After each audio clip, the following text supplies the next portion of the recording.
Hello and Merry Christmas!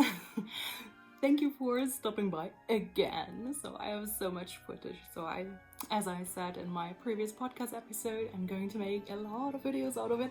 So this is a short video of our stay in Munich and I hope you like it. And let's see how I will edit everything and probably do a lot of voiceovers so you don't have to bother with this. And yeah, Merry Christmas! Bye bye!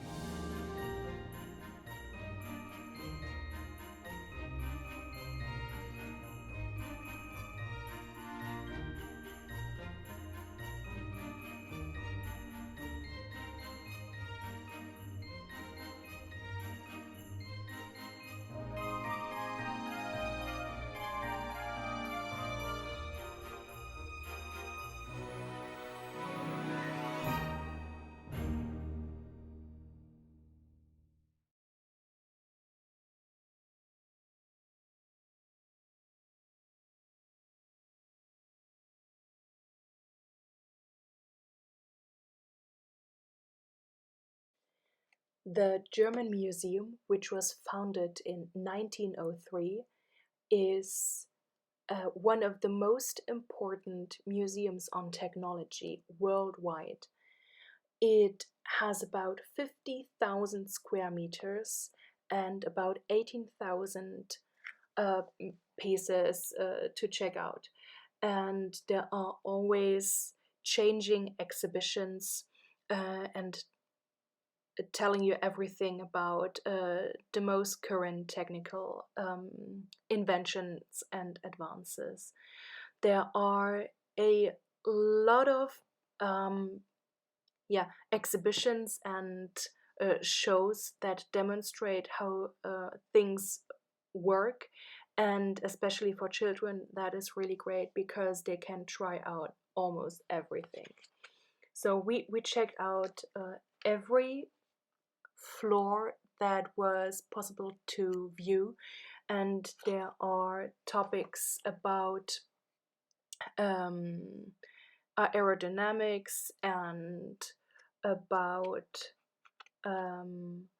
pharmacy, about DNA technology, about all kinds of inventions, let it be musical instruments or chemicals, anything about mathematics, and so on. Afterwards, we went into the old town of Munich and we visited the Viktualien market, which is one of the oldest market squares since the medieval times, and you find everything you need here, also outside the Christmas market times. So you can get flowers here and meat and all kinds of bakery stuff and beer, of course, cheeses, anything you might like. So since the 19th century, the more market places are held on the Marien Square, but the Viktualienmarkt is very, very famous and a must-see when you go to Munich.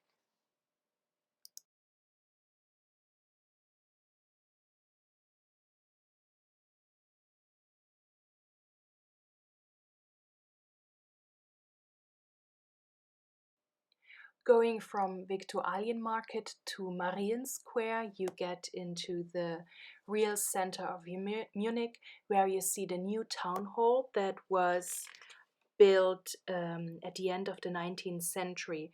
Over 20 houses had to be torn down to make place for that Gothic revival town hall. And here you see the Church of Our Ladies, which is also a late Gothic in architecture, and the Cathedral of Munich. The inside is much more spectacular as the outside, as you can see, and it was breathtaking to walk all the length of that church or cathedral. Since the early 19th century, the church became the Cathedral of the metropolitan area in Munich, Freising, and there were a lot of changes to the building from the 17th to the 19th century. But the Second World War almost destroyed everything, and it took until 1994 till the building was restored to its current glory. Another very beautiful and very important church is the Theatiner Church, St. Cajetan at Odeon Square in Munich. It was built in the 17th century, when in 1662 the heir to the throne was born, and the Archduke Ferdinand Maria founded this church. So it was finished, I think, about 12 years later, and the last of the towers in 1696. And all the dukes and kings of Bavaria are laid to rest there. Across from the Theatiner Church is the residence, the palace of the dukes and princes and kings of Bavaria. We didn't see all of it, so we will go back there again, but I was able to check out the Rococo Theater, which was restored after everything was lost during the Second World War. So, and here I go towards the theater. It is a masterpiece of Rococo art, and I really would like to see a play here or a ballet or something like that. The acoustics must be very nice indeed. So I hope I pronounced this right. So the theater was built by the architect Cuvillier, so it's called after him. And the opera Idomeneo by Mozart was shown here for the first time during the Munich Carnival in 1781. And François Cuvillier, who built the theater during 1751 and 53 for the Prince Max III Joseph, brought a lot of Rococo art to Munich, and I think nothing survived Second World War. So here we are going to Nymphenburg, and I hope I can tell you a bit more about it. So it's really not that easy to voice over those videos, especially if my notes are all in German. So, but you're probably already used to my unpreparedness about this. So here we are in the tram from the city center towards the Nymphenburg castle or palace, and I filmed a bit of the really nice neighborhood we were passing through. So you have a lot of old villas and new ones and lots of really nice apartment buildings.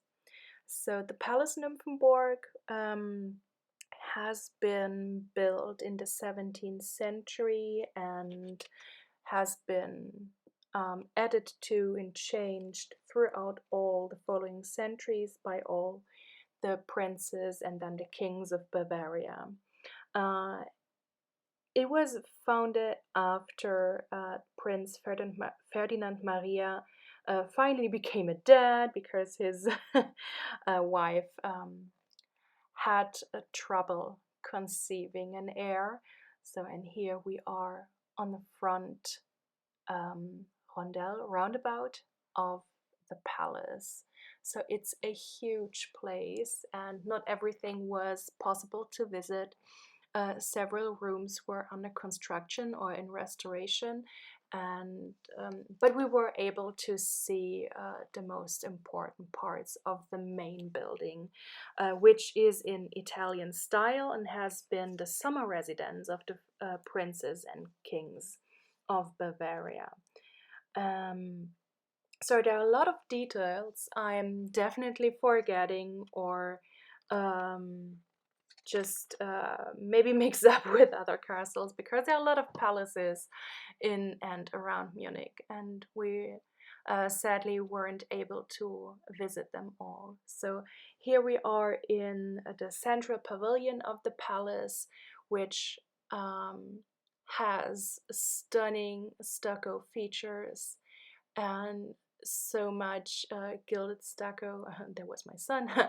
And the frescoes and the paintings are just breathtaking. So it's a really, really awesome and very beautiful room. So it's also called Stone Hall or Garden Hall. So there are several rooms and apartments you can visit on that floor, and especially those of the king and queen and the princes.